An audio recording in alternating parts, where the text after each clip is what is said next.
Welcome to Hutton Orbital, home of the Big Aerial, Cubicle 3 and Gusto the Clown. On the parade, a bonfire sits abandoned, its larger-than-life wicker effigy looking forlornly into the window of the pie shop. Everyone has gathered at the big window on the observation deck. All the kids run around excitedly, carrying sticky treats from a nearby food stall, while parents carry little ones on their shoulders. Others are transfixed by the magnificent light show outside. Bright colours arc across the sky and then explode in a myriad of shades, scattering glittering confetti pieces to catch the red light from Proxima and reflect it like the flames from 1,000 fires. The sound simulation system provides the whooshes, pops and bangs to accompany the visuals. At the temporary bar, a sing-song breaks out. The revellers aren't particularly good, but they make up for that with enthusiasm, belting out songs with gusto. Who is out on day release from the Hutton Correctional Facility. In the midst of this comes a huge pyrotechnic finale. A trail of light scores the blackness of space and, after a brief pause, erupts into a series of explosions so bright the automatic filters kick in. The accompanying sound effects test the nearly new, sound system to its limits. As everyone stands dumbfounded and bleeding from the ears, a shape approaches the glass at speed. It takes on a human form, and the locals can make out his terrified features just as he hits the window full on, soars up copiously in his helmet, and slides off the side of the station with an awkward screeching noise. Well, that's it then. The latest pirate attack has been thwarted, and everyone starts to drift off trying to remember what they were doing before. Of course, it's bonfire night. In Studio 6, the com rings and eventually goes to the answering machine. A voice sounding very little and very lost says, I'm not sure what happened. I'm in some kind of giant laundry basket and I'm a bit stuck. I can hear voices, so I think the locals are coming to set me free. In the meantime, are Mike's alive?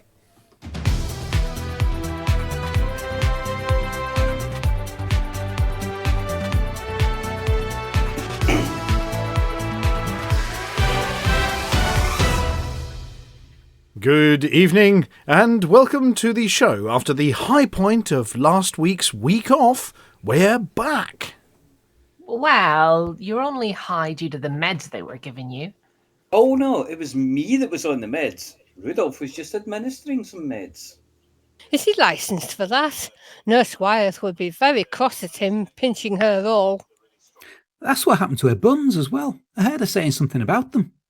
I think someone's got the wrong end of the stick here, though judging by how Nurse Wyeth is brandishing it outside the window, I think we're all for a beating. Something that takes a lot of beating is our take on the news. So let's beat a retreat and head seamlessly towards the headlines.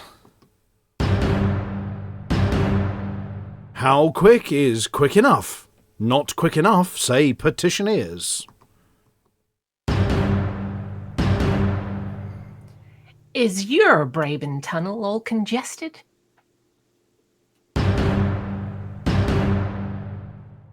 Peduncle pod lost in space. Found.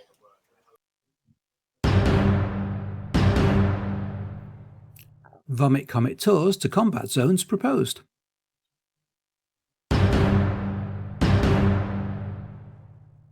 Mysterious meltdowns baffling bacon blight at Barnard's Star.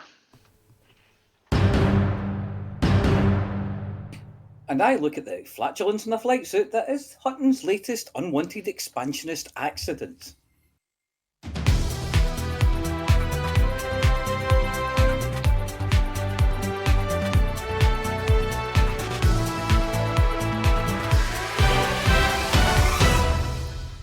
The Pilots Federation have this week opened a public discussion about delivery times. The amount of time it takes for your pride and joy, your bits and bobs and gubbins and widgets to make their way around the galaxy when, not attached to your ship, or being the ship that you're flying. As pilots are aware, there are a number of transportation services that will bring your combatter Conda from Shinrata to Jax for a fee, or your Imperial hammers from the heart of the Empire out to the Pleiades. With the advent of the Super Cruise Overdrive technology, and with enough time having passed for a number of the larger haulage firms to have saved up for and purchased their own transportation fleet carriers, it appears that the galaxy might be able to get things from here to there a little bit faster. Crucially though, only if the pilots of the Pilots Federation want it. Though it begs the question, given that everyone is time poor and cash rich, it's a bit like asking, would you like dinner to be cooked twice as fast but just as tasty? Or, how about you condense your working day into only 2 hours a day? Would that be good? Both of which in general would receive a resounding yes. Of course, along with the hauliers, there are a number of other delivery services available which might be affected, and they've lodged a number of protests. The Trigger's Broom Ship Transport Service Company, who'll pick up your ship for a fee, stick it in their 3D photocopier, email the resulting file to the destination, then faithfully print you an identical new one before crushing the old one and selling it for scrap, have some concerns, as the existing timescales for ship transportation are just long enough for them to knock out a quick Imperial cutter or print you up a Mamba. Printheads can't go any faster, Captain, not without compromising hull integrity. One particularly Scottish one said. Well, we've tried changing the layer height and making it smaller, but as it's already at a single atom's thickness, there was a small accident when we went subatomic and our facility disappeared into a localized singularity. We also tried speeding up the printhead, but it hit a few relativistic limits and things all got a little spaghettified as we approached the speed of light. It all went a bit bendy-wendy, timey-wimey. If they push through these changes, then you'll be back to the old tow truck with flashy lights, and don't come crying to us when the chains have scratched your paintwork or your fancy alloy landing gear. Here at Hutton, as we're used to long waits and long supercruises, we don't mind the delivery times at all. But we know there are people out there in an awful hurry and have a lot of cash to burn, so maybe an extortionate fee to expedite things. We've seen that in another universe somewhere.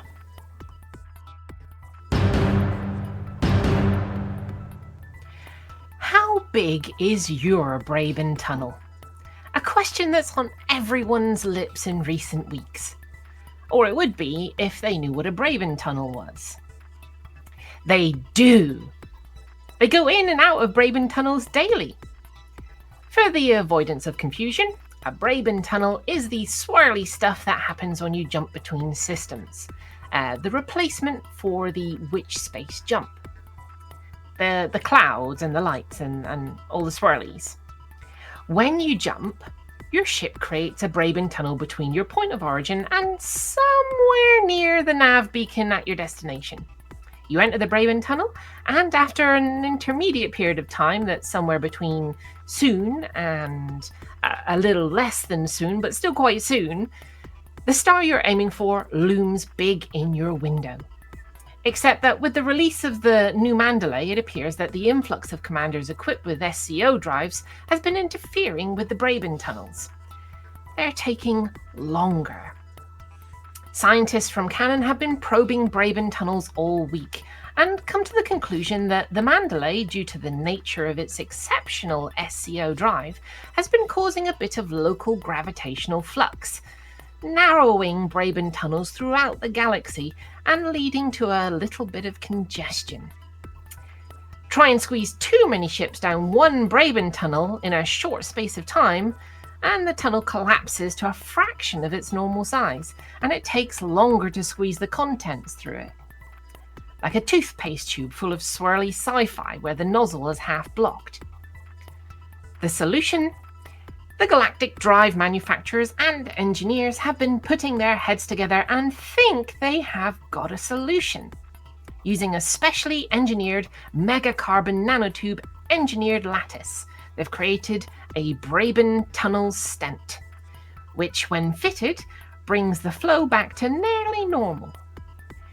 They've been testing it in laboratory conditions with hamsters, tubes that resemble the insides of wrapping paper, and teeny tiny little hamster-mounted SCO ready frameshift drives, and can confirm that they get more hamsters down one tube than ever before without the hamsters turning into hamster jam or getting stuck.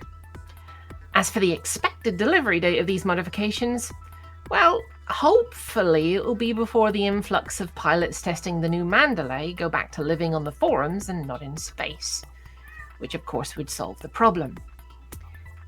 In unconnected news, it has also been noticed that the number of pilots signing up to their favourite powers once again, which space has also been a little congested recently, though that isn't normally a problem. There's just the universal cartographics computers wheezing under the strain of so many large objects, all jumping at the same time, and trying to find them a parking spot that doesn't end up with the rumoured 2 Anacondas 1 point in space problems of 3300.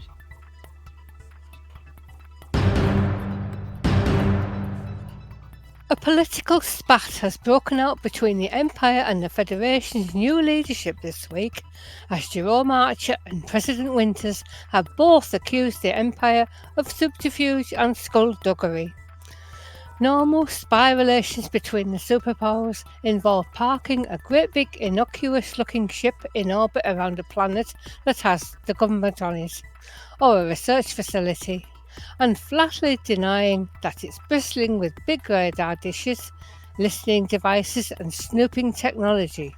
It's normal for these vessels to be really obviously spying on things, and everyone does it. A few new satellites around the planet with "Not Made in the Federation" written on its side. That's expected, and in fact everyone would be disappointed if it didn't happen. The odd honey trap of a politician here or there, to be expected. One of the dangers of the job. But the Federation have accused the Empire of using a new tactic that's way too sneaky. They claim to have captured a number of specially trained peduncle pods in locations that they quite simply should not be in. Normally inhabiting signal sources in special locations throughout the galaxy, peduncle pods are a natural, living, theoretically non-sentient spacefaring organism. Thought to be incapable of thought or communication, they have a habit of drifting about and bumping into things. The ones the Federation claimed to have found in orbit around Mars and Rhea, though, had little harnesses on, with cameras and transmitters. The Empire, rather than denying things, as it tends to do, have asked very nicely if they could have their peduncle pods back, please, as they escaped from a scientific facility designed to test whether they could be used as biological deep space satellites, trained to hunt down other new forms of life. Definitely not for spying. And by the way, they eat a special diet of space plankton and need regularly topping up with rays from just the right colour of sun. The Empire has no idea how they ended up in a geostationary orbit above the new presidential palace, or floating a few hundred kilometres above Jerome Archer's winter residence. Next time you see a peduncle pod, give it a quick look, and if you see a cute little harness stamped "Made in the Empire," consider picking the poor blighter up and delivering it back to Achenar.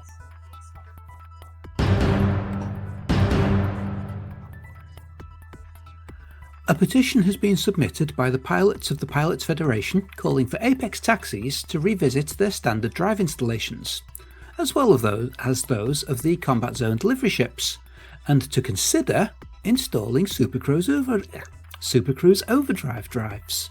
Who wrote this? Commanders who have partaken of a few ales before breaking out the rocket launcher and heading to a war zone for a bout of fisticuffs after closing time have for a while now relied upon a leisurely cruise to their destination from the comfort of a passenger seat, before being sent down to the hold of the ship to be strapped in, the floor dropped and then plummeted to the ground below. But it turns out that that's entirely too comfortable for the kind of thrill seekers that fancy taking on whole squadrons of enemy armed soldiers with nothing more than a pop gun and a couple of energy cells. We want the full experience, one commander stated. I want to arrive in an adrenaline rush of excitement. I want to be buffeted about. I want my inner ear to be at odds with my eyeballs, what my eyeballs are seeing, and I want the risk of accidentally catching fire en route. She continued. Clearly the kind of commander that likes flying without sufficient cash for rebuys, or leaving a few tons of gold in his hold, taking no guns, and then going out to do a little tourist drive around the Hazres in an anarchy system. Apex were quick to respond that their pilots weren't insured for such things, and the cost of training all of them up to the required standard to monitor the temperature, keep the ship flying in a straight line, and not ending up doing a shoop of lame was prohibitive, and their standard passengers wouldn't appreciate the extra cost. It's bad enough that we have to fight off anti-aircraft guns, commanders with shoulder-mounted pan launchers, and various deadly-looking bits of scenery. We suggest that commanders looking for the white-knuckle thrill ride to the combat zone should consider flying themselves there, or alternatively asking Cecil to take them. Capital idea, old girl. You just tell me where, and I'm there in a flash. But I'll need a stiff one before we leave. Next round's on you.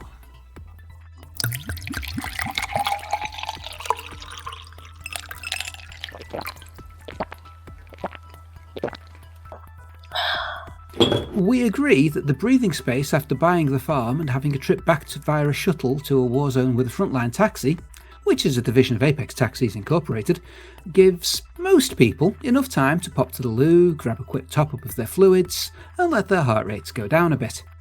But with Apex and their frontline subsidiary running a monopoly on transportation to war zones, there's no incentive for them to improve.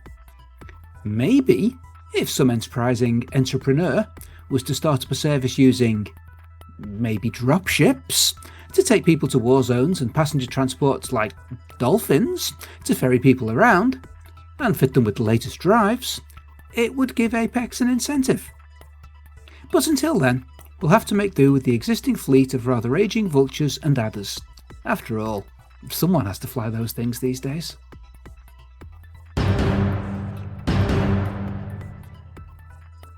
Reports are sizzling in from Barnard Star in a bizarre culinary crisis. Bacon supplies are vanishing into thin air the moment they come off the grill. Station chefs are especially the ones from Barnard Star Breakfast Brigade are beside themselves as their rashes are simply disintegrate as they hit the plate. Many say that they've been left with not a sausage in terms of answers, and furious fry-up fans are demanding an investigation. Scientists from Hutton Orbital suspect that there's a link between the bacon blight and the recent unearthing of a nearby Thargoid relic. The artifact appears to emit a rare type of radiation that zeroes in on processed pork products, leading to galactic uproar. Experts fear that the phenomenon, unless contained, Barnard Star may be forced to rely on plant-based breakfast substitutes. The crisis has even caught the attention of Barnard Star's own ham radio club, where amateur operator Lenny Loyne's beef stock weighed in with a warning. I've been sending out messages on the crackling airwaves, and I haven't picked up so much as a sausage in response. Not one sizzling signal.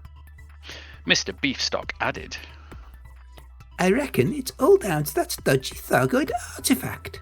If the blight spreads, we're cooked. In a desperate bid to salvage the station's dwindling bacon supplies, the Breakfast Brigade has tried everything from flash freezing rashes in cryo chambers to encasing them in zero-G containment fields. But so far, the results have been disappointing. As one tearful chef lamented, "Even the sausage links are disappearing. We're left with toast and tea. Hardly the breakfast of champions." Efforts to solve the mystery continue, but unless a miracle occurs, breakfast at Barnard Star may become a tragic tale of beans without bacon, eggs without sausage, and toast without that irresistible sizzling side.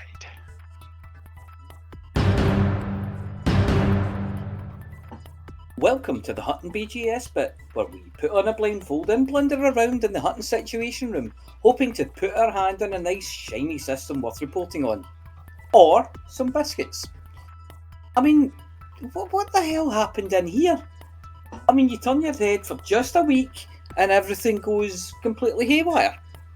Systems above 70% this week are LP 532-81, Alpha Centauri, Epsilon Eridani, ESBF LF2, WISE 0855-0714, George's Pants, Lighton 145-141, and Wolf 124. So, obviously, we're expanding. But where from? Well, it's hard to tell. I mean, if you eat a tin of beans, you don't know which one made you fart, do you? Above 60%, and also needing to be left alone, are Wolf 1481, Wolf 25, and Van Manen's Star. Now, Wolf 359 really needs some help. They have an infrastructure failure going on, and they've entered an investment phase. So if you're looking to exploit a boom system this week, then I'd suggest Kukari, Barnard Star, Noe, or Wolf 562. If you want to truck it, I suggest you truck machinery and food over to Wolf 359 to help with the infrastructure failure. They also have an investment phase going on, which works a bit like a supercharged boom state, so you should be able to maximise your earnings. If you want to shoot it, then stay tuned for Vulkarius' bit and he'll tell you what to shoot at, if there are even any Titans left. And that's it for this week's Hutton BGS bit.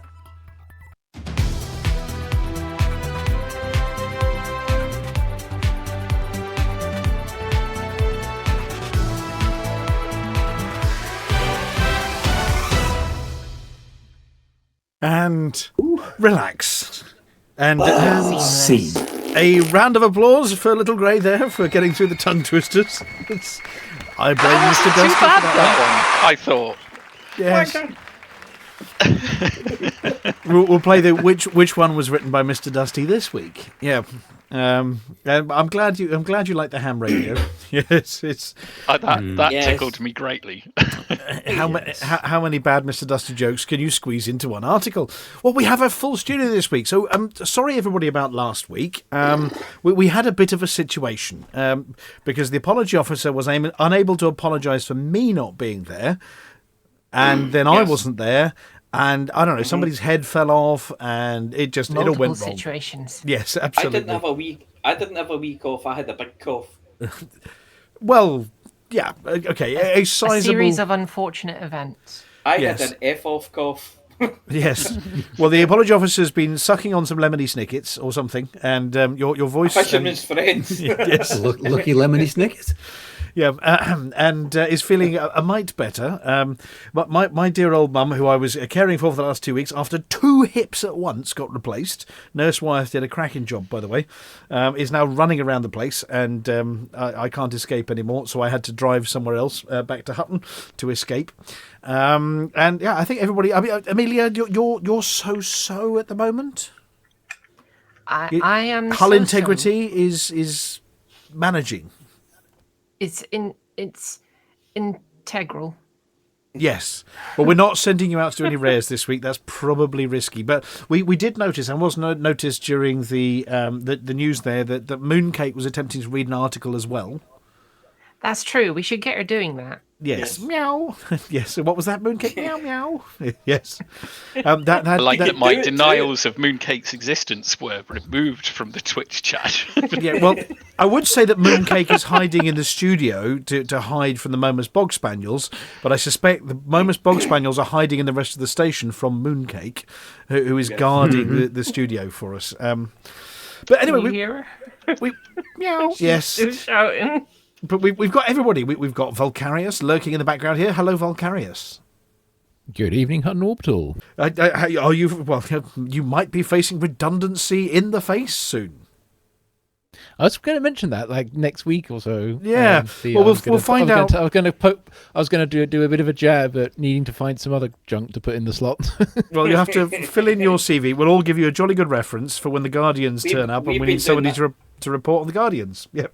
Yeah, we've been putting just other junk in the slots for years now. It's nearly 10 years. It's easy. That's how I got the job.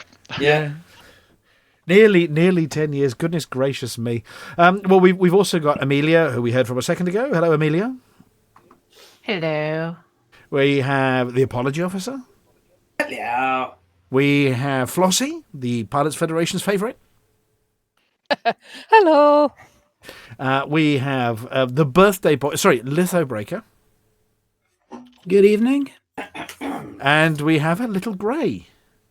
Ahoy! This is the most full the studio's been in a long time. So, and as Amelia might or might not have to scalp, we thought we'd get the important bit out the way before we ask the important questions. It's traditional that we sing Happy Birthday, isn't it? And it is Lithobreaker's 75th, 80th, I don't know, something birthday. Something like that, yeah. Is it a big birthday or a little birthday? It's a little one. Well, It's a big number, but it's a big number, but it's not round. Right. An indeterminate intermediate birthday. Yes. I'm sure it's 21 in some base or other. Woohoo! Favourite number. Right. Well, who's got the music? Is not owned by Warner Music at all, even though it doesn't matter, except if you're in the UK music. Has everybody got that lined up for us? Mm-hmm. Are we all in tune?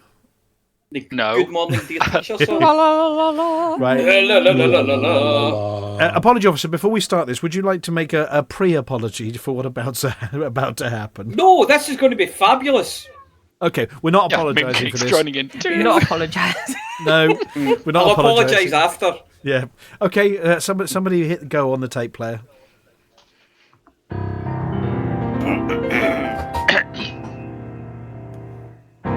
Happy birthday to you. Happy birthday to you.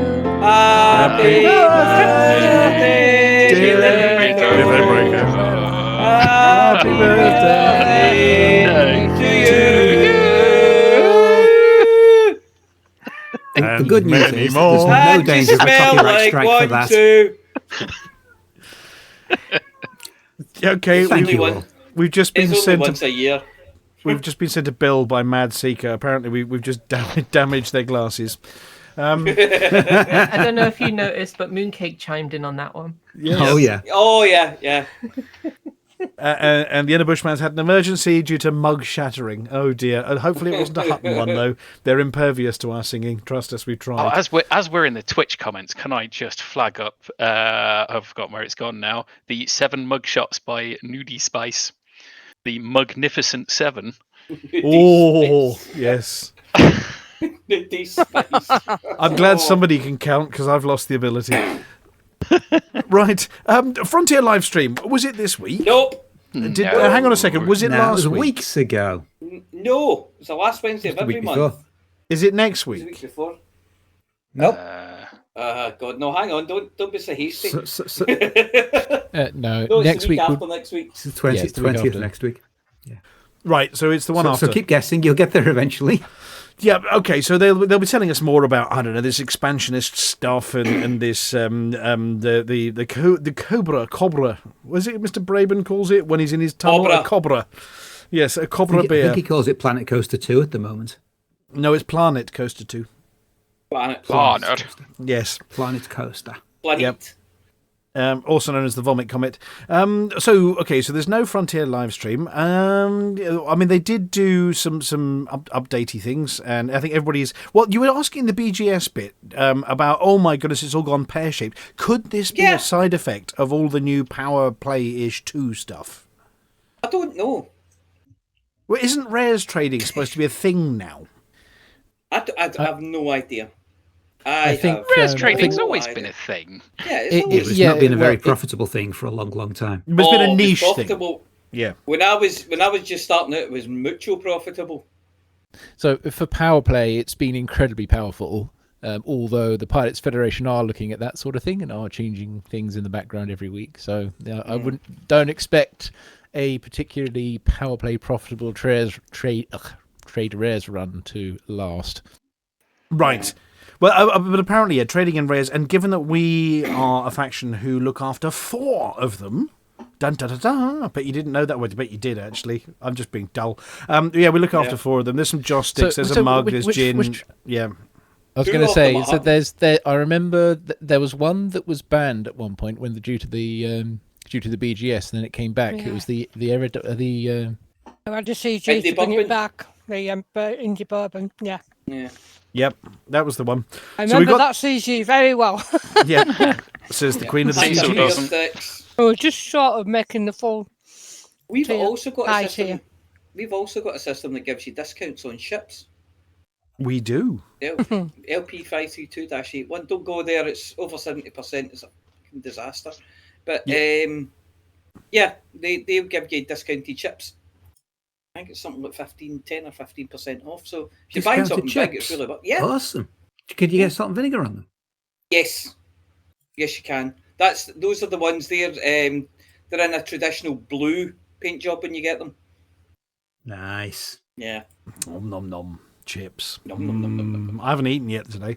Oh dear. I have to say, Flossy, you'll have to get some of that sort of pocket snacks. Break out the snacks for everybody. Good stuff. Okay, well, coming up, obviously, but there's not much else to talk about. I mean, apart from the Power Play thing, lots of people seem to be doing it. The Braben tunnels, Amelia, are a thing. We've had delays in fleet carrier jumps every time everybody jumps back in to go, oh, let's look at the new shiny stuff. But apparently the sheer number of people jumping back in to play with the Mandalay, which seems to be massively popular, has meant the Braben tunnels are taking longer than normal. 1 or 2 people have come back saying, I haven't played for 8 years, I've come in and it's a buggy mess. Well, yeah, okay, that's just this week because everyone's bought a Mandalay. But apparently there are plans afoot to make the Braben tunnels more capacious. Yes, I came back from Colonia in a Mandalay, and it was excellent. It is. Very Exploration is easier. To fly. Yeah, it was great. Yeah, but is it better than a Diamondback? Yes. Yeah, I think it possibly is. I've been a while since I've used a Diamondback, but yeah, it's pretty good. Very, very light and very responsive. But I think the Diamondback was as well. You can get bigger scoops on it and things like that as well. So yes. So you can have up to a size 6 fuel scoop on it if you're really mad. But even so, you get a fuel scoop on. You've got room for a full sized Guardian FSD booster. Yeah, that was the stated purpose. It was Zach Cocken actually said the Class 6 module is intended for a fuel scoop that's bigger than the frameshift drive, and the Class 5 for the Guardian. Yeah. So basically, it sucks even more than all the previous ship. Yes. Yeah. Yes. It sucks at over 800. Was it 800 kilograms a second? Yeah. If you put a passenger in the back, they get that Mamba Space Dome view of everything. Well. Yeah, I mean it is. It is. Pull your flight suit up then.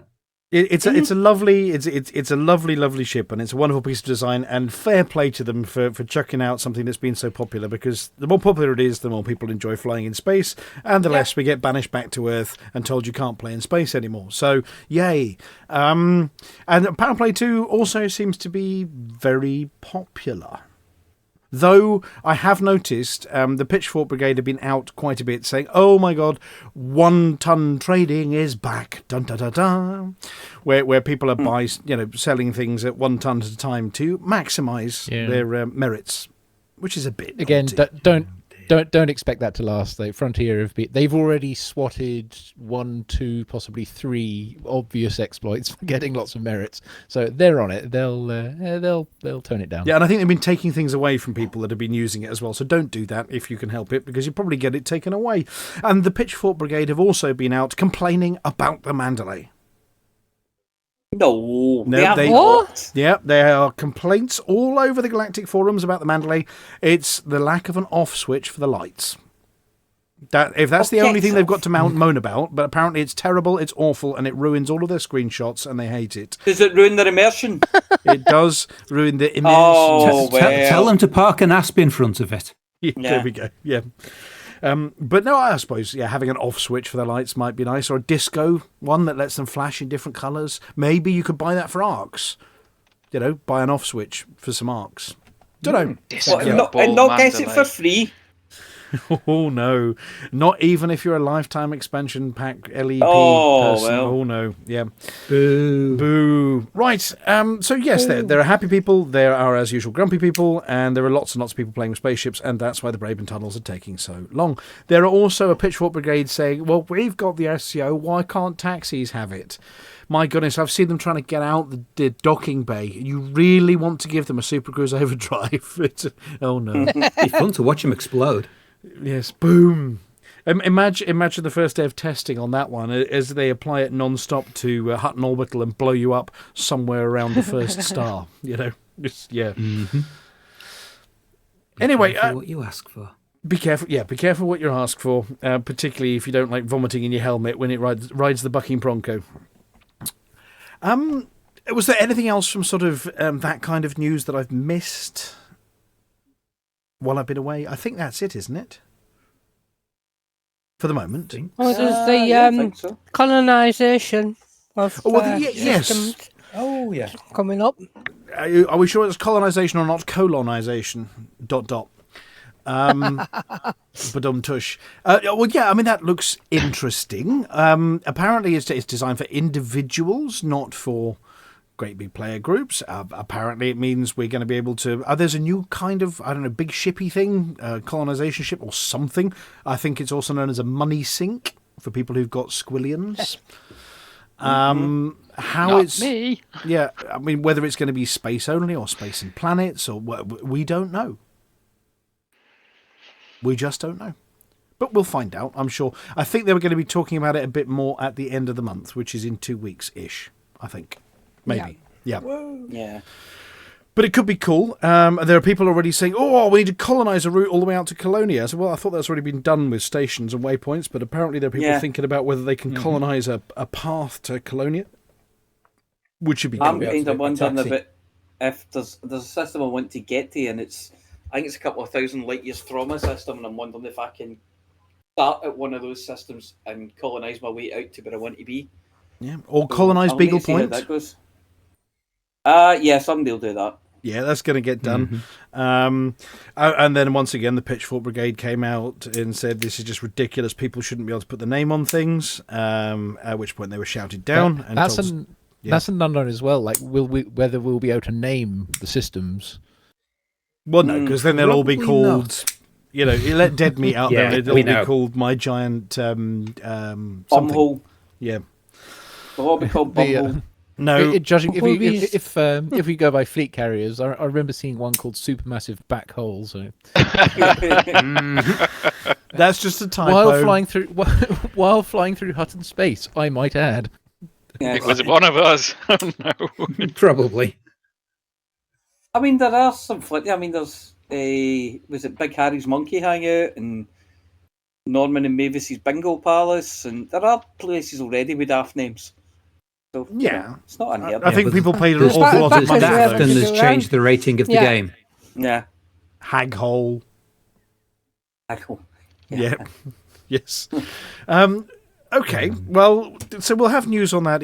Tell you what we'll do is we'll try and predict the news next week so that Galnet can catch up with us the week after. How about that? What, with DustyBot? No, we predict it and then we tell him to write it. That way he gets sued, not us, you see. Right. Do we have any space news this week? Shall I be playing the tune? Have we got stuff to talk about? There seems to be space news, yes. There seems to be space news. So let's push the button and make sure. I don't know if I've even lined this up properly, but we'll give it a go. Huzzah.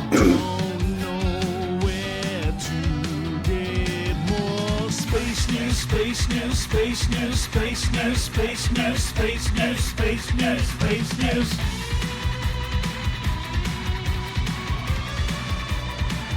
Oh dear. Alan the Aardvark's got all Christmassy in that picture. Oh dear. It's too early. Sace news. Sace news. That's worse spelling than me. Yes. Right, well let's pull this first one out. Who put them in? Who wants to take the first one? Is this a grey one? This was a lot of them were. The BBC ones all were, but still, I like this first one. This first one is somebody moved the oldest UK satellite, and nobody knows who or why they did it. Or when.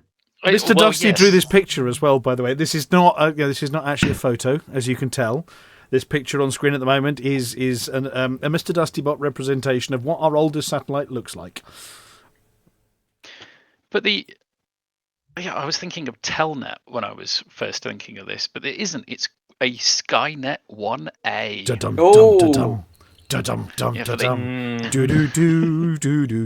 tell me again who moved it. We don't know. And we don't know who moved it or why it's ended up where it is. So if you scroll down... how far... I mean, they didn't move it like a couple of metres left or right, did they? About half an orbit in geostationary orbit. Half a planet away. 22,369 miles is how far they moved it.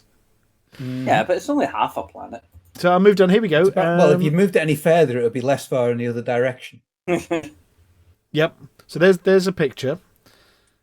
So it's moved from south of India somewhere to off the west coast of South America. Yeah. What I didn't know was about the gravity well locations. I hadn't realised that they were a thing or quite how much of an impact they had on things such as this. And it's now currently circling the drain, is what it's doing. Right. Is this a bit like a Bermuda Triangle for satellites? Yeah, I think that's a fair way of putting it. Yeah. So basically, I thought they'd mothballed it, but apparently it had enough life in it that they handed it back to the Americans for a bit, and then they handed it back to us, and then somebody forgot the paperwork and lost it, and then it moved. But no one's got a record of who moved it, how, or why. And I imagine the era of it probably hasn't got any means to record who told it what to do. It just did it. No. It was all done on paper at best. But I think it probably happened while it was under control of the Americans because they were redecorating the British base it was controlled from. Right. No, yeah, okay. Because obviously when you get the paint rollers out, you don't really want people controlling top secret satellites. So they loaned it back to the US to do, and apparently... June 1977, yes, they said, "Oi, you lot, hang on to this for us while we lift up and sweep things under the carpet." And yes. And they lost sight of it in June 1977. How do you lose? I suppose you can't exactly see it, can you? It's not a massive It stops thing. talking to you. They know where it is, although radar's spotty out at that sort of distance, but they can no longer talk to it, so they lost comms. It died. Yes. Aww. But they've got some concerns, though, because you can now no longer control this thing.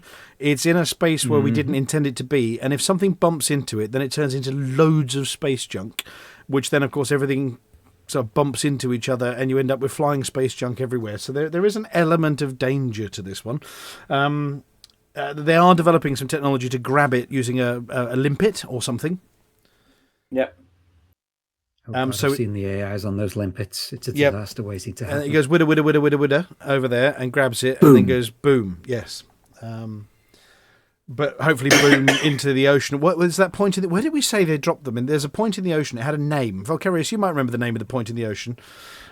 I don't remember the name. Oh, is it the Gaia? The Pacific Gaia? Yes. No, it's in the Pacific where satellites go to die. And dolphins get headaches. Oh, Nemo, that's the it. point of... Yeah. Yeah, Point Nemo. Nemo means... Nemo means no one, doesn't it? 48 and a bit degrees south, 123 and a bit degrees west. Yeah, imagine if there's a subsea civilization there that just decides it's a declaration Raining of war. satellites on. Right, that's Atlantis. it. We found it at last. They're taking a long time to swim over to us to give us a remonstration, and that's not a speech impediment. That's a telling off. Can you imagine in 1,000 years' time when we're doing archaeology at the bottom of the ocean and they find this pile of satellites? And wow. What the heck happened here? Tony Robinson with a trowel. Yeah, I was underwater. going to say, somebody will come in and go, Tony, I dug a trench. Geo Fizzlot or God something. bless time Yeah, team. Geo Fizz. Yeah. Is it a Marianas Trench? It might be. Don't know who dug it. That's deep. It was probably Phil. Okay, so number 2. This one's for Amelia. If you're still there, Amelia. I've missed another celestial event, haven't I? You have, yes. Actually, and this Not one's gone again. completely wrong. Hang on a second. It's not showing. Why is it not showing? Well, not only have you missed it, we're missing it now because it's not appearing. Oh, there we go. Here's one you missed. Lots of aardvarks to look at. There we go. So somebody tell Amelia what she missed or didn't.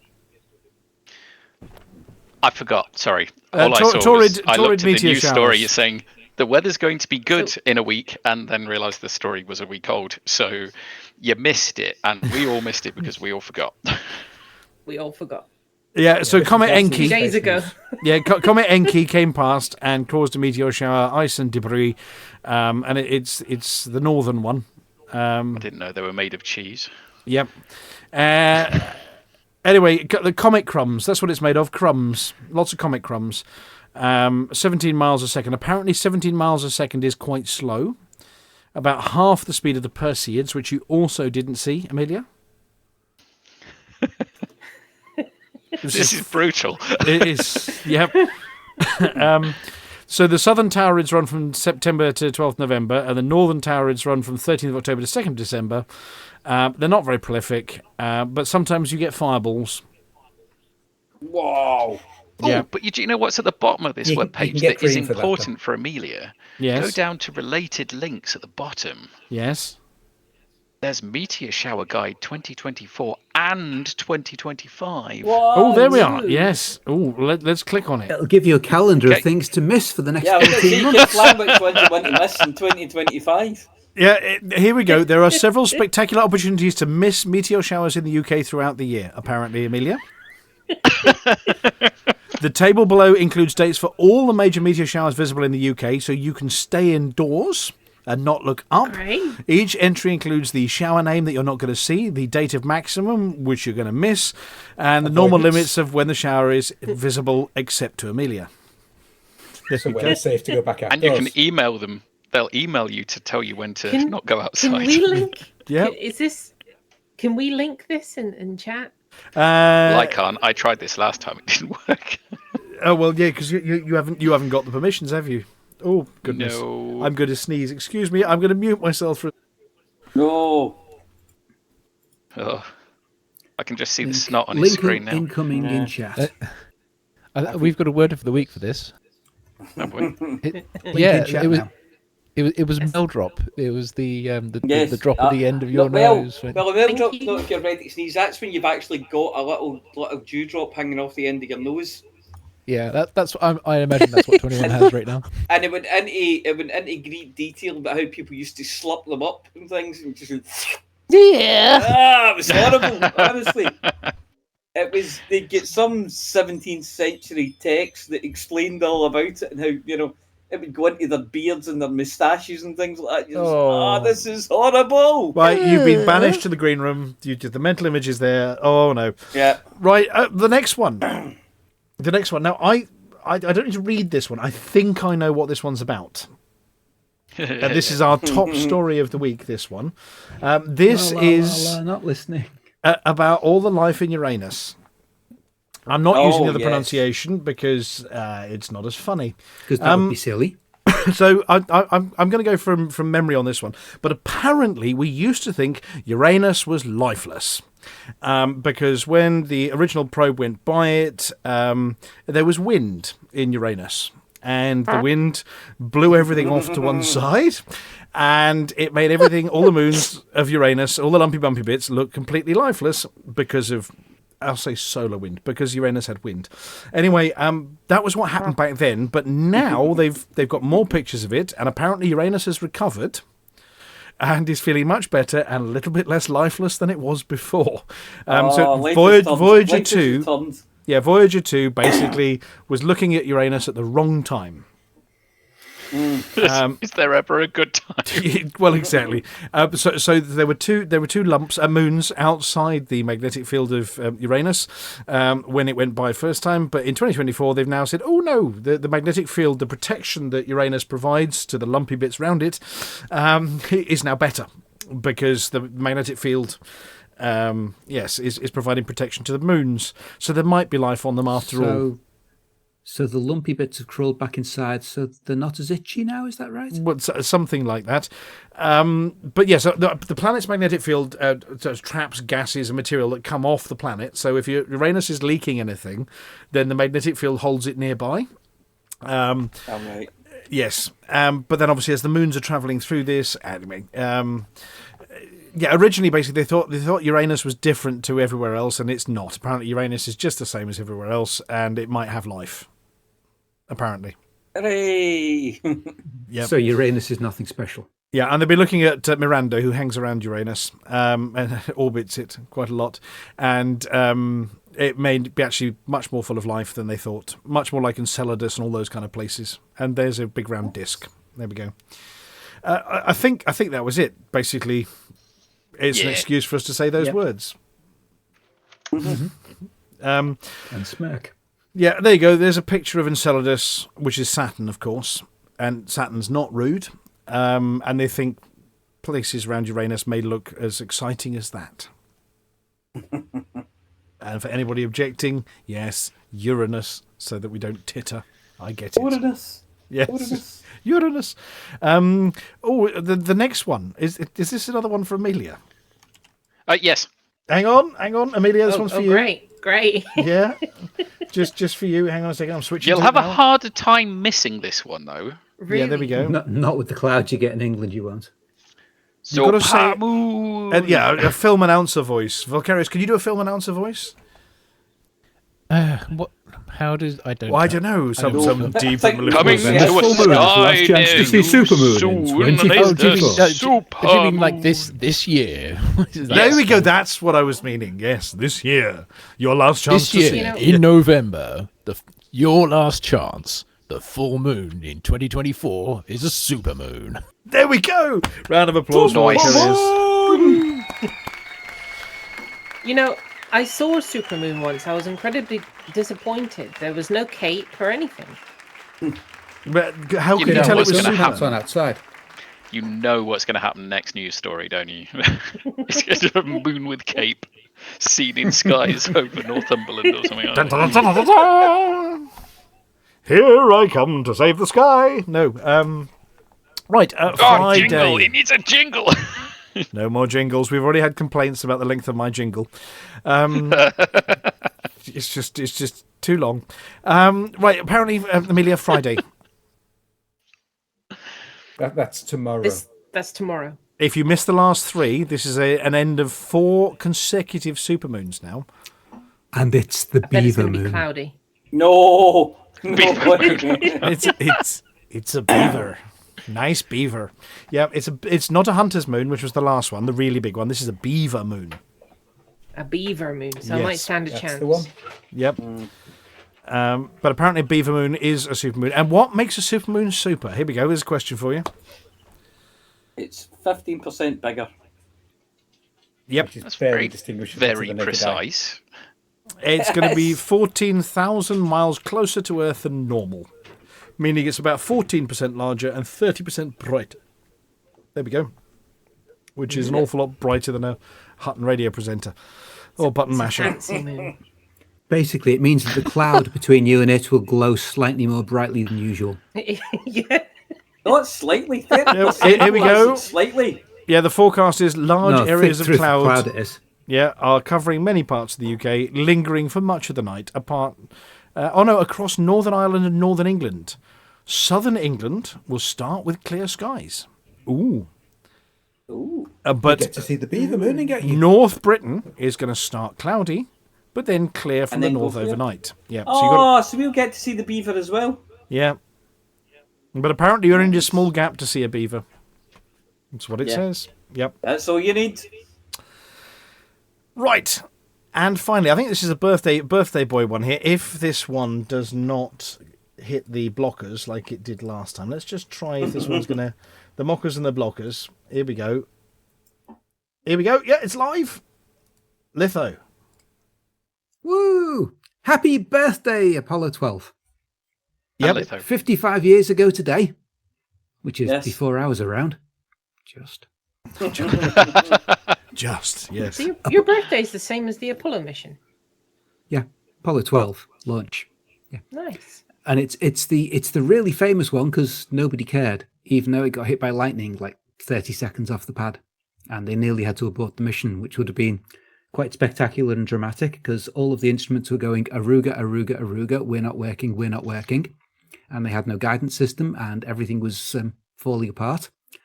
And one of the guys in mission control, John Aaron, just calmly stated into the microphone, tell them to switch SCE to AUX, auxiliary.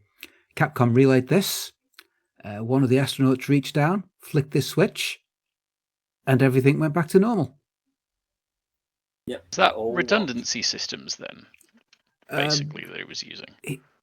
One of the final simulator tests they'd done a few weeks earlier that John Aaron had been working the ground for had a really similar set of symptoms, and it was due to a failure in the primary SCE system.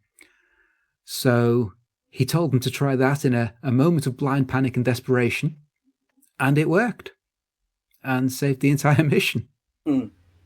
Nice. That must have been a lot of high fives around that office, and at that point. Yeah. He got quite a lot of praise for that call, because nobody else had a clue what it was or what it meant or anything else, but somebody said it in a clear, confident voice, so they passed it up to the crew, and then they tried it. So Gray, and it worked. You were asking just this morning, wasn't it? How many buttons is too many buttons? If one of them is what an SC wants it to AUX, then we need it. Being a sound desk, we have many AUXes. Add it to the whole fob.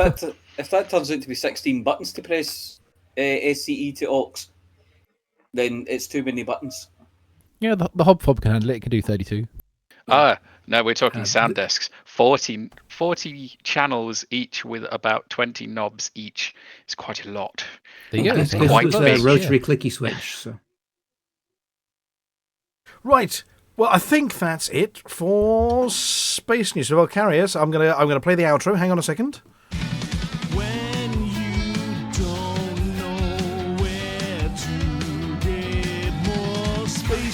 Space news, space news, space news, space news, space news, space news, space news.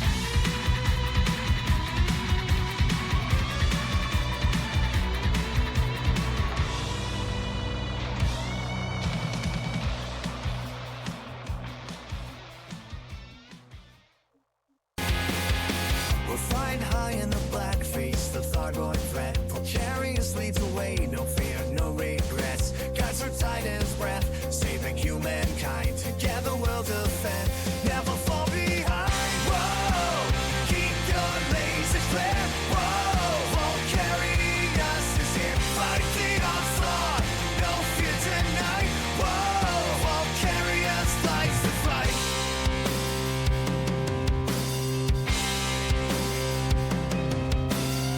Across the stars, our mission so clear.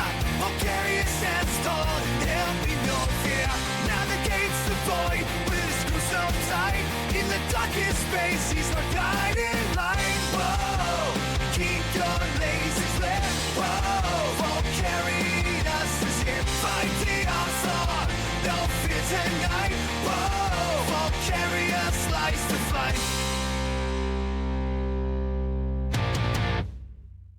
Unlike a Mandalay in the Sol system attempting to land on the planet Persephone under 2G of gravity, while holding an occupied escape pod, 100 million credits in exobiology data, and being piloted by Commander Ascorbius, Titan Cassio is not flat as a pancake yet. But it's well on the way though, and with a bit more help, it too can deactivate Supercruise Overcharge while pointing at a gravity well, loop around like a muppet, fly directly at the ground with only the verticals to slow the descent, and crash into the planet while trying to read a load of taradiddle from the chat. Yes, thanks to Operation Thunderstruck, Titan rescues, and commanders ruining the Thargoid forces, which were pulled away to occupy more Spire sites, we were over 30 systems ahead the week before, and 23 ahead this last week, just as the final Spire site's about to fall. We're still at over 60 systems remaining though, and this week looks like it'll be slower, with fewer good targets. We have one reactivated port to defend at Col 285 sector, KM-V, D2-69. After that, I think the best thing to do is clear out the empty Thargoid systems which are poised to attack Qual, Vukamatha and Kanahalis. Meanwhile, if you are still planning on engineering for yourself some Guardian Shard cannons with the new zone protection, as opposed to having done it already, as kinda would have been wise by now, you need the tactical core chips, which are dropped by Banshees and Revenants on the ground. But you have only about 10% of the Spire site remaining at Col 285 sector, OS-T, D3-143. Once that's gone, you can still find ground targets at a military settlement in HIP 38235. Once that's gone, it's basically 50-50 whether we'll get another Spire site again.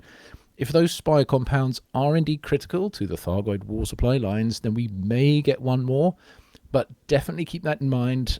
It would set a new record if that were to happen. Actually, 2 new records. It would be the most Spires any Titan has bought back, and the first Titan to buy them back twice.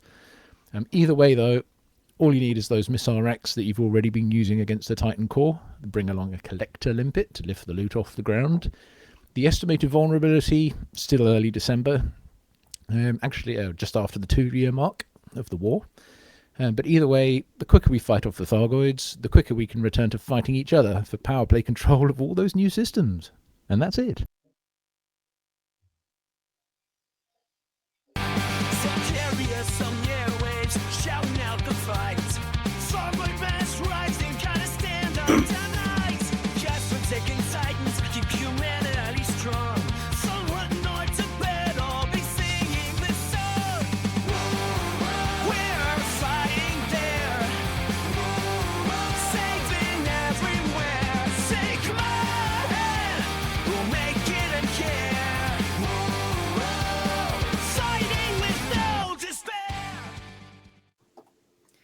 Do we have a word of the week? We do have a word of the week. And word of the week this week is spuddle. Spuddle. What does that mean? It means to work ineffectively, to be extremely busy while achieving absolutely nothing. Can you use it in a sentence, please? Yes, I can. The Cubicle 3 attendants don't spuddle. Those guys work flat out. And for anyone who's interested, the spelling and the meaning is coming across your screens in the form of a headline. I just realised I've stolen that from Little Grey. Do we have a splice fart of the week? Hang on. We've got the tune. Oh, splice farts. Splice farts. Hang on a second. Space farts, lots of space Yay! One thing only need to know. Think from bottom straight to your brain.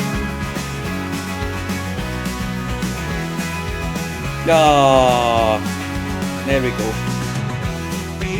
Does it just keep going now? Is this as a loop? Oh, it just keeps going, yeah. I ought to fade Okay, it. right, I shall start then. Fade. Tabby Star might sound like someone named it after their pet on one of those websites where you get a certificate in a frame. Which would have been brilliant, but no. The star is named for Tabitha S. Boyajan. I've mangled that. And is also known by the name Boyajan Star and WTF. For Where's the Flux? Not what the fuck. Star. Boyajian was the lead author of the September 2015 paper Where's the Flux, which investigated the highly unusual light curve of the star. So, Tabby's star is an F-class star, you'll all recognise them, in a binary system with a smaller red dwarf, possible M-class. Based in the constellation Cygnus, Swan, it is approximately 1,470 light-years from Earth. What makes it unusual are these small, frequent, non-periodic dips in brightness, along with 2 large recorded dips in brightness which were 2 years apart. The largest of these dips was a 22% dip in luminosity in February 2013. To date, no one knows why this has happened, or why the star continues to dim over time, but there are lots of hypotheses. The 3 favourites are, number 1, some astronomers have speculated that the objects eclipsing Tabby's star could be parts of a megastructure made by an alien civilization, such as a Dyson sphere. A Dyson swarm. I wanted a Dyson sphere. But it could be part of a Dyson swarm, a hypothetical structure that an advanced civilization might build around the star to intercept some of its light for their energy needs. It's not a Dyson sphere like you saw in Star Trek, so there you go. This has been largely discounted as a Dyson swarm wouldn't adequately account for the dimming, but SETI aren't taking any chances and still have the system listed as a target. We're not saying it's aliens, but... Anyway, number 2, consumption of a planet. In December 2016, a team of researchers proposed that Tabby's star swallowed a planet, causing a temporary and unobserved increase in brightness due to the release of gravitational energy. As the planet fell into the star, it could have been ripped apart or had its moon stripped away, leaving clouds of debris orbiting the star in eccentric orbits. Planetary debris still in orbit around the star would then explain its observed drops in intensity. We're not saying it was a Death Star, but exomoons, involving large moons being stripped from their planets. Numeric simulations were performed of the migration of gas giant planets and their large gaseous moons during the first few 100 million years after the formation of the planetary system.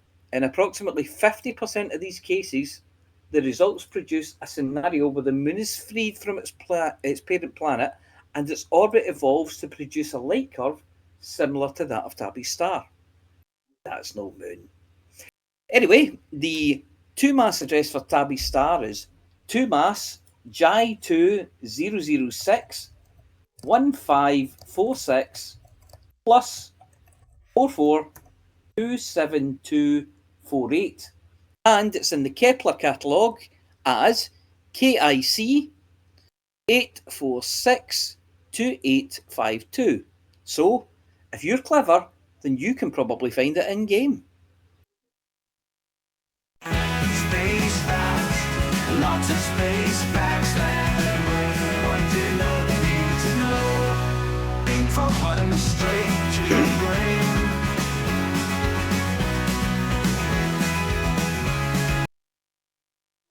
Right, that's enough of that. I need to put a fade on that, I really do.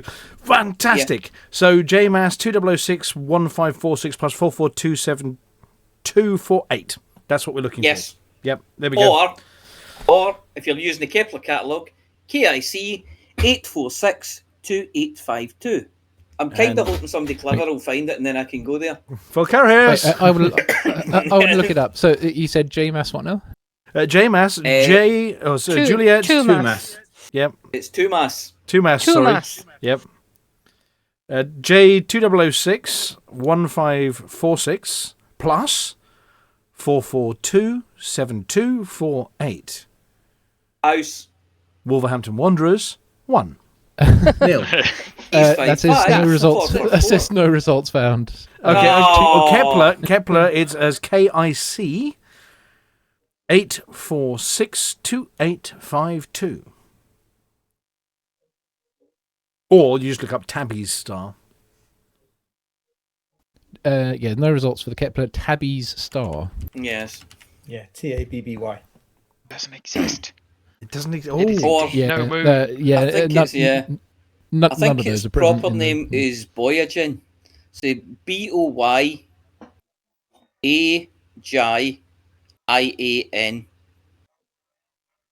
This is all because Mia wants to fly to it. Yes. Yep. Boyagian. So there are various Boyagian. ports named Boyagian Holdings, Boyagian Station. There's no system named that.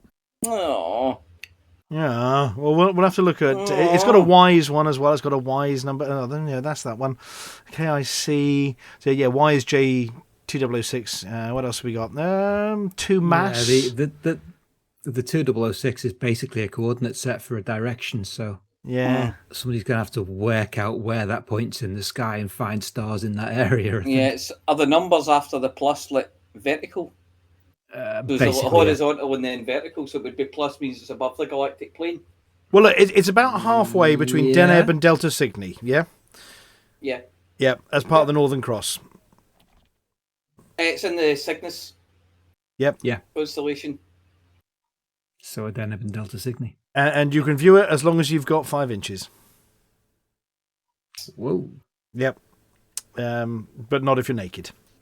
Apparently. That's not even a lot. Yep. Right, history of observation. I'm just trying to. No, there's nothing in here which tells me where I can find it. Stellar companion. Yes, hypotheses. Oh, that's all the stuff. Oh, what? A circumstellar dust ring. Okay, that's the one you were talking about. Yes, about smashing up planets. And No, moons circumstellar dust ring's another one of the theories, but I only had room for 3. Oh, right. I liked aliens. I liked aliens eating a planet and wandering moon. I was born under a wandering moon, isn't it? I was born under a wandering moon. Yeah. I was born. Anyway, well, thank you very much for the space news. Next up, it's time. I hope you're ready for this one. It's time for Flossy. Now, I understand you've got lots to tell us this week, Flossy. Yes. Yeah. So, well, are we going to do your full thing? Yeah, let's get the anticipation, shall we? So let's do this one. When the universe is in trouble, bug infestations in the bubble, your home station's burned rubble. What on earth can we do now? Interstellar initiatives. Let Flossy tell you what it is. Then you can get involved with this. You should listen to what Flossy says. Interstellar initiatives. Flossy tells us what she thinks it is. Then you can get involved with this. Now you should listen to what Flossy says. Hello, Flossy here with this week's CG News. Well, there haven't been any CGs for a few weeks now, and there are not going to be any for a few more weeks, while Frontier concentrate on tweaking Power Play 2. And that's it for this week's CG News. Well, we warned them, didn't we, Flossy? We What was certainly did. gonna happen if they didn't give us our CGs and give you lots and lots of things to read out? So let me just kill your backing tune. Here we go. Everybody else get your LED lighters in the air. You're not allowed the real ones, the sprinkler goes off. Right? And we're going to play this again until they give it back. No CGs this week, what can I say? Flossy's got no tasks, no work, no play. The galaxy's calm, no goals in sight. Just sit back and relax, everything's alright. No hauling, no fighting, no tasks to do. Flossy's got no news, it's all up to you. So grab a mug of gin, or maybe 2. This week is quiet, no CGs for you. No calls for trucks, no missions to bring. Not a single thing, not a single ping. The stars are quiet, the stations too. Guess it's time to chill, nothing's on cue. No hauling, no fighting, no tasks to do. Flossy's got no news, it's all up to you. So grab a mug of gin, or maybe two. This week is quiet, no CGs for you.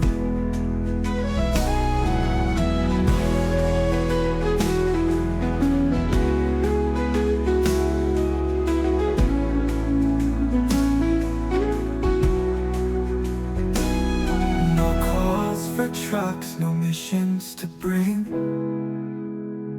Not a single thing, not a single ping. The stars are quiet, the station is too. Guess it's time to chill, nothing's on cue. No hauling, no fighting, no tasks to do. Flossy's got no news, it's all up to you. So grab a mug of gin, or maybe two.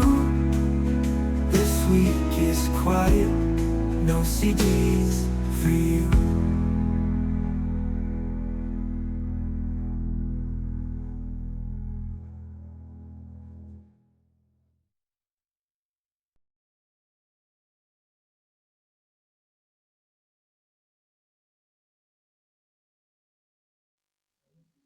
Well, that was a good trick, isn't it? Galnet's broken. Flossie, you've taken Galnet offline as well. Seamless. What have you done? Oh no! I've done nothing. Oh no!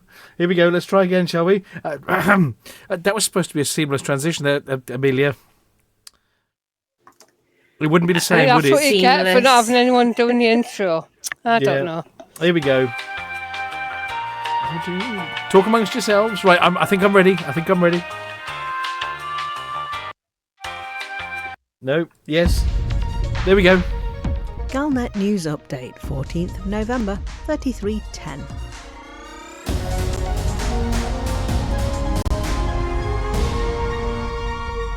It may be true that the Pilots Federation is considering allowing instant ship and module transfers, but what really matters is how long it takes to fly to Hutton Orbital. It's already much easier and faster than it used to be. Used to take around 84 minutes to travel to Hutton, which is around the humorously named Proxima Centauri, 0.22 light-years from the jumping point near Alpha Centauri. Since the advent of fleet carriers, they have been able to jump to Eden with a full complement of ships on board in as little as 15 minutes. That mode of transport doesn't count for the Hutton run.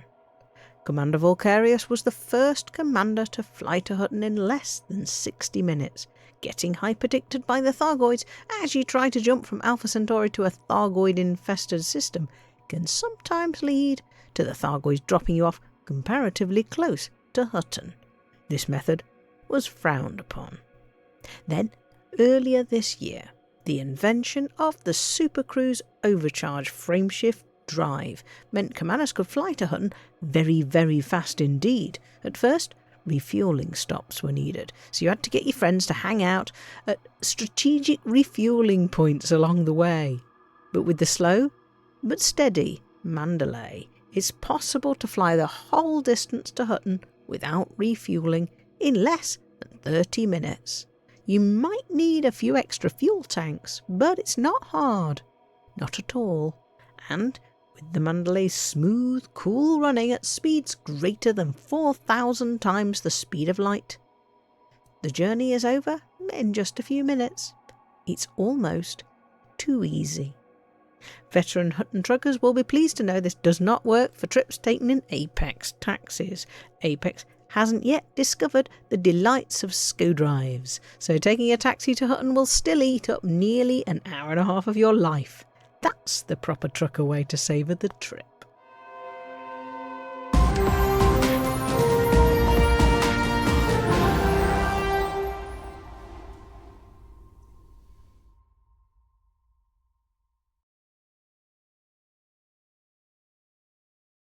It's gone quiet. I know. Is it finished? I think it's finished now. Oh, yeah. There we go. Back to the banter. Right, well, crikey, we have become the news. From reading the news to being the news. Yeah. There we go. We've landed. Is it? Do you guys frown upon me? Yes, but hiss. We've landed on Only your Mitterrand Hutton run. Hollow. There we go. There's the moon going past again. It'll be back in a minute or so. Super. Yep. Actually, we need to retake this image using a Mandalay now. If anybody feels like redoing this loop for us, but in a Mandalay, we can update it from the venerable Python to a shiny new Mandalay. Bit more light. But is that before or after you can switch off the lights? No, just only park an asp in front of it. It'll be fine. Yep. There we go. It's back. It's back. There it is. It's not a different moon. It's the same moon. It could be a different moon, but in this case, it isn't. Well, that's about it. 'Cause, Amelia, we're not sending out any rares this week. We thought it would be too dangerous for you, and Steve might catch something. Thank you. So we're not sending you out. Other than that, has anybody got any last-minute business before we sign off? Is it too late to join the Thargoid War? That's a question for Vulkarius. It's quite late. It's quite late. If it's, let's see, I would say to do absolutely everything in it, it's probably pushing it. To get yourself equipped for doing some Titan damage and at least get some of those rewards. Probably not. You can probably do that. And obviously, this last Titan is going to be your last chance to see a Titan go boom in person. This is why I'm kind of interested, but I did choose to procreate instead of attack Titans, so sorry about that, humanity. Yes. Well, Yarbu to you, Mr. Tharg the Mighty, or Ms. Tharg the Mighty, or whatever we haven't determined yet. So in general, so both for Little Grey and for anyone that hasn't done anything like that before and is thinking of giving it a go, brackets unfortunately, probably the best ship to do it is in a Crate Mark II. This is only because it's got such a massive power plant. So you can make it either very powerful or very cold, where the latter is good for Titans. If you want to have a go at some, just taking if you've looked at the Thargoid War information on the left, you found a system that's almost been captured, you want to go and help. Probably the best thing to do is just attach some Class 3 AX multi-cannons, the enhanced ones that you can get from a rescue megaship. If you want to go for a Titan, you're going to have to make it cold, you're going to need caustic sinks, you're going to need a Thargoid pulse neutralizer, and I would suggest fitting AX missiles instead. And the nanite torpedo launcher. Or multi-crew into Vulkarius' ship. That's always a good way. Yes. If you can get the drop without anything going wrong, it's kind of a cool way to show people the Titan. Although unfortunately they don't get anything for it. So it depends whether you want to see it or you get money for it. There you go, Greg. It does work. Like you can actually use a nanite torpedo launcher from the crew slot. Like your gunner can use the torpedo on the vents while you fly around. I think maybe we should organise like a proper Bye Bye Titans event where as many people as possible can get to multi-crew who've not seen it, and it goes sideways enough when there are just too many people it open. To be honest. Or individual private groups might be the way to go. Yeah. But then in case you die because it's just you in the instance. Or maybe we should petition them to insert a Titan into CQC as one of the bases, right? And we can all attack it using little fighters and last seconds. But then you respawn. So yeah, that'd be quite fun if they actually use the launch tubes for spawning. If you actually launch out the Titan launch tube. Yeah, we should petition them to make a Titan scenario in CQC, and we can all fight round Titans. There we go. They won't listen, but it was a nice thought for a second. Okay, Amelia, are you going to be doing a quiet one this evening? Yeah, a quiet one. A sedate one. Right, well, it's that sort of time in the evening where we're going to be saying bye-bye in a minute. And what is traditional is we play the credits after Amelia yells in your ear, or in tonight's case, not going to yell in your ear, and then we go raid somebody. So should we have a look about who needs a raid? Shall we have a look? They have to be doing something spacey. Even better, bonus points if they're on a Hutton. So let's have a look. Who have we got? Any suggestions from the audience about who we're going to go? Stargoid's there, but he's always there. Yeah, he's always there. He does like Friends, though. Oh, no, Stargoid's great. Who else have we got? We've got no idea. No. I'm just looking through here. Oh, where on earth? Right. Not guilty. It wasn't me either. We've got somebody who seems to be in French who's doing an exploration of the route to Colonia. We've got somebody who says it's mining time. Amelia, that might be for you. No, we've lost Amelia. There's somebody there who appears to be I was going to say a walrus. It's not a walrus. It's an otter, maybe? An otter? Where's the otter? Mining always Where's the piques otter? my interest. MR Face 999, 7 viewers. Mr. Face 99. With Mr. Face 99, it says bunny cam. That He could also be has dangerous. he also has a bunny cam. No. There's look top right corner. There's little wabbits. Oh, right, okay. I was worried. Bunny cam. I was He worried. says we're going to otter space. Oh no. Okay. Yes. A colonial yes. life for me. Exploration and bio. Right, Mr. Face 999, that's it. You're about to get raided by Hutton. Okay. Oh, that poor otter. It doesn't know what it's about to hit it. So hang around after the credits, and then obviously behave yourselves. Give a hearty for the mug to the otter in Otter Space, and we will be back next week. We won't have any Frontier news, but we'll have our usual news. Who's here? Who's not here next week? Anybody got any plans for next week? I think I'll be here. I should be here. Yeah, Litho, you're not off munching sausages again? No, I'm definitely in the country. I'm decorating the spare room, so I think I'll be available. Don't believe there's anything going on Thursday. Should be good. So, Okay. yeah, I'll be here. Well, it sounds like we're going to have a full crew once again. Who have I deleted? Hang on a second. Somebody's missing. Oh, there we go. I'll put Vulkarius back on screen. Okay. I think I've got the button. Here's the button. Yes, I do have the button. Amelia, do you want to do the thing? For the mug! For the mug! The mug! Mug.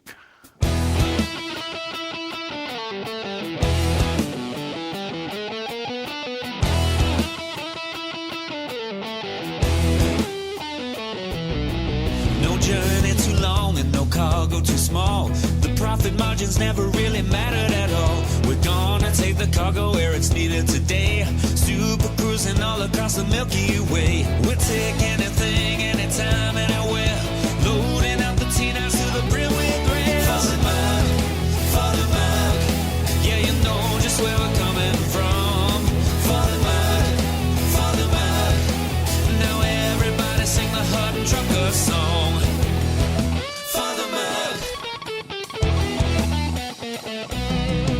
Flossy always seems to crash into the sun. Squibble likes the pilot on the Xbox One. Alvin at the front, you know he leads us well. Trucking across the galaxy, now everybody yell. For the mug, yeah, you know just where we're coming from. For the mug, now everybody sing the Hutton Trucker song. For the mug, yeah, you know just where we're coming from. For the mug,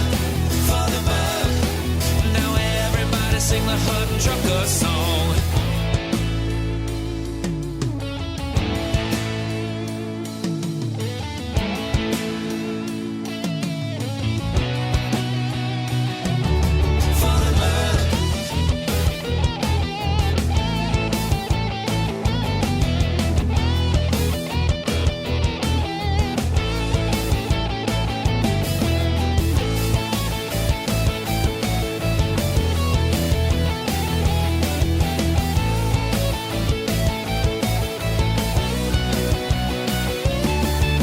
Give me a large pad that I can land on, and I'll give you my cargo and sing you my song.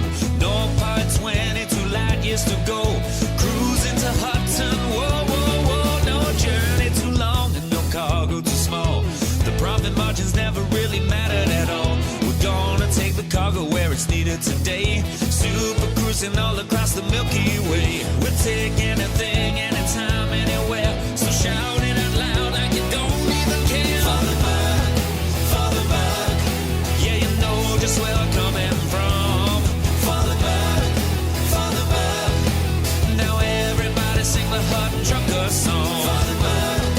Father Buck, yeah, you know just where I'm coming from. Father Buck, now everybody sing the Hutton Trucker song.